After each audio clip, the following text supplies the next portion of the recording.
Welcome back to Who Died. Today we're pulling back the curtain on 4 extraordinary lives, all forever linked by a single date, September 29th, in different years. From the glitz of Tinseltown to the gritty comedy clubs of New York, from the suave world of James Bond to the battlegrounds of feminism, these stars burned bright, and some burned out too soon. Think you know their stories?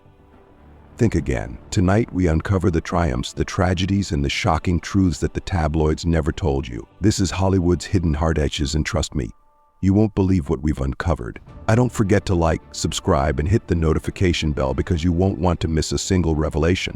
Number 4.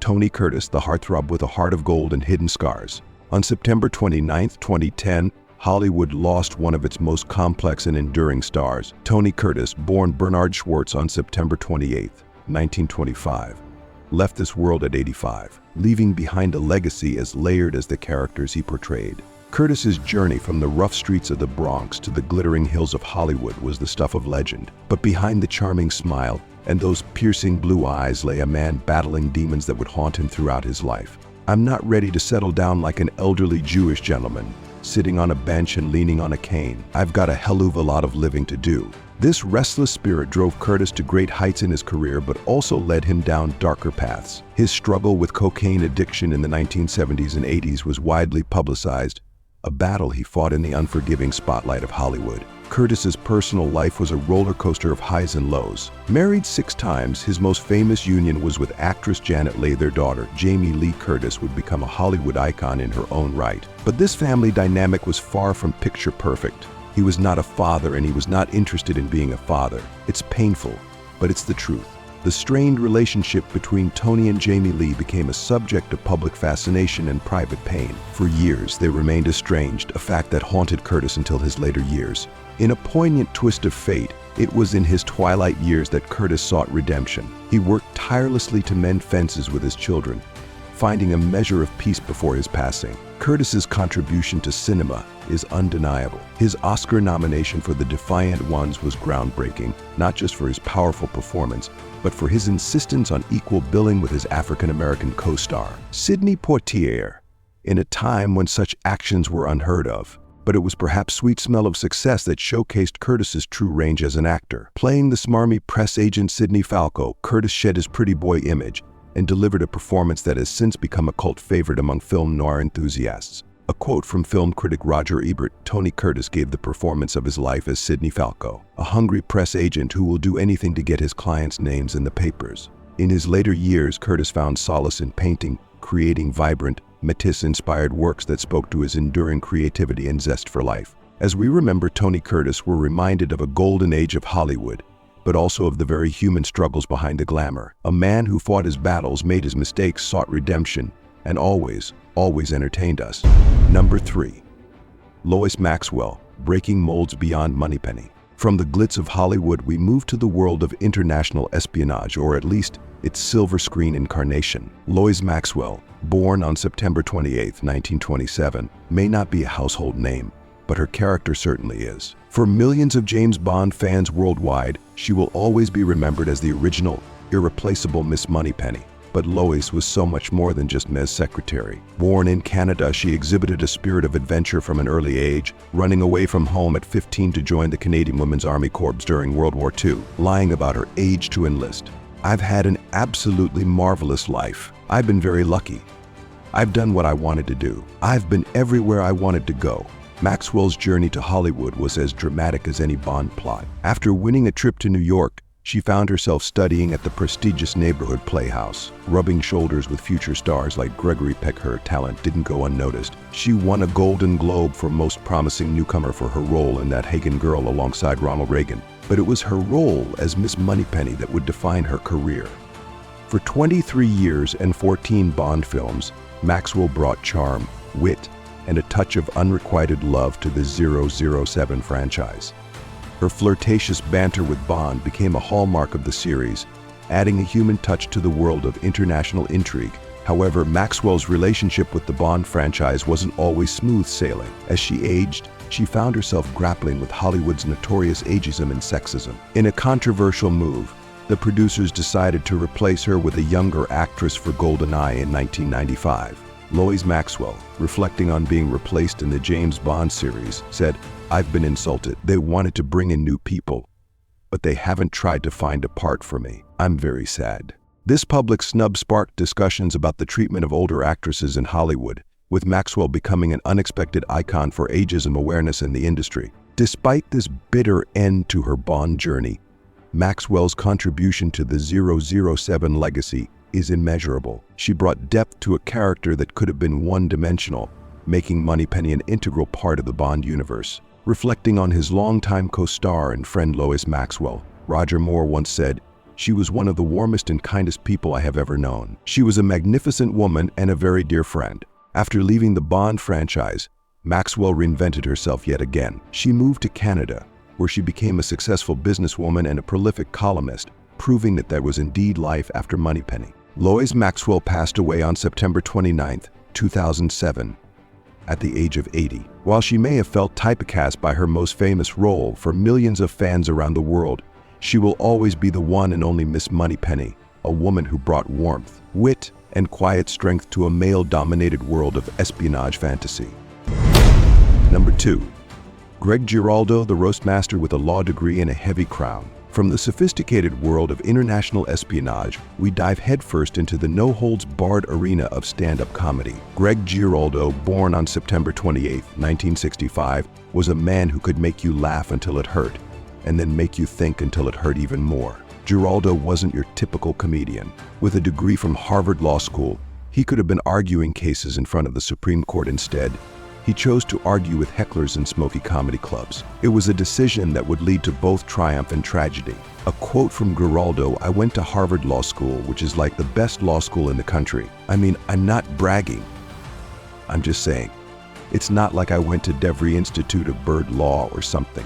Geraldo's razor-sharp wit and fearless approach to comedy made him a standout in the New York comedy scene. He became known as the roast master, famous for his biting insults at Comedy Central roasts. But behind the laughs was a man wrestling with his own demons.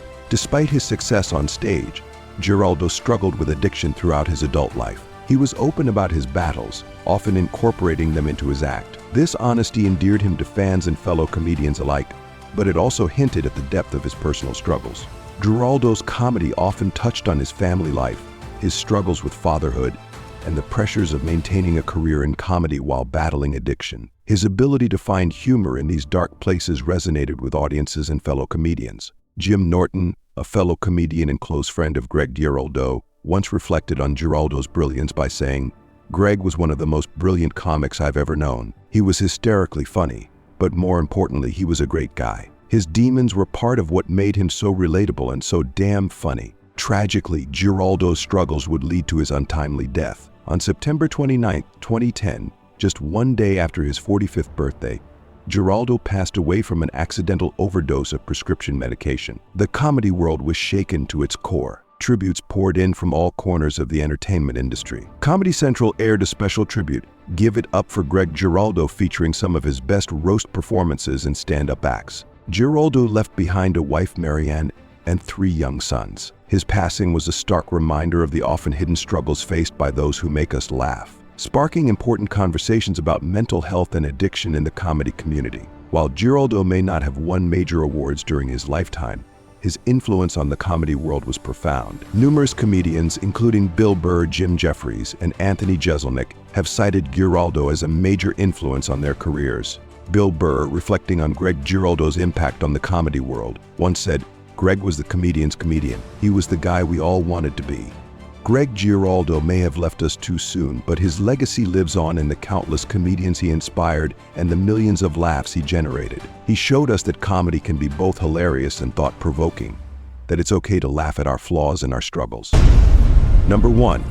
Helen Reed, the roar that echoed through generations. We've journeyed through Hollywood glamour, international intrigue, and biting comedy. Now we come to a voice that defined an era, a woman who roared when others whispered. Helen Reed, born on October 25, 1941, left us on September 29, 2020, but her anthem continues to inspire millions. Helen's journey to stardom was anything but easy. Born in Melbourne, Australia, she was performing on stage by the age of 4. But it wasn't until she won a trip to New York on a talent show that her true journey began.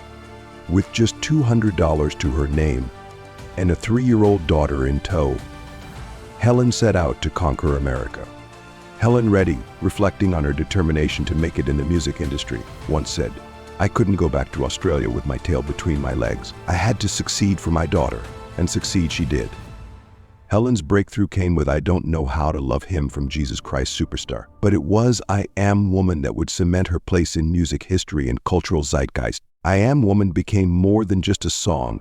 It was a battle cry for the women's rights movement of the 1970s. Helen didn't just sing about female empowerment, she lived it. She was the first Australian to win a Grammy Award and to have 3 one-hits in the same year.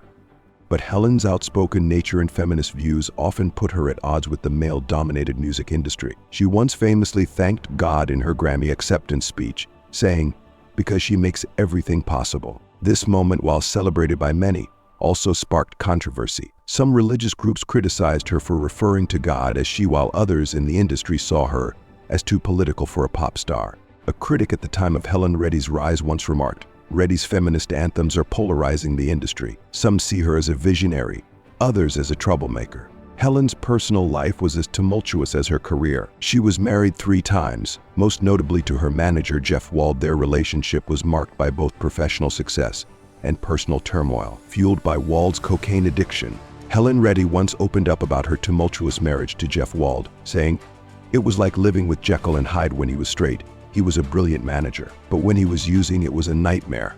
The strain of this relationship often spilled into her professional life, with Wald's erratic behavior affecting her career decisions and public image. Despite these challenges, Helen continued to create music and inspire millions. Even after retiring from music in 2002, Helen remained an activist for women's rights and environmental causes. Her influence extended far beyond her time as a chart-topping artist. Gloria Steinem once said of Helen Reed's influence, "Helen Reed's music helped to shape a generation of feminists." "I Am Woman" became an anthem for our movement, inspiring countless women to stand up and be counted. In her later years, Helen faced her greatest challenge, dementia. She moved back to Australia to be closer to her family. Her daughter, Tracy Donat, and her son Jordan Summers were by her side when she passed away.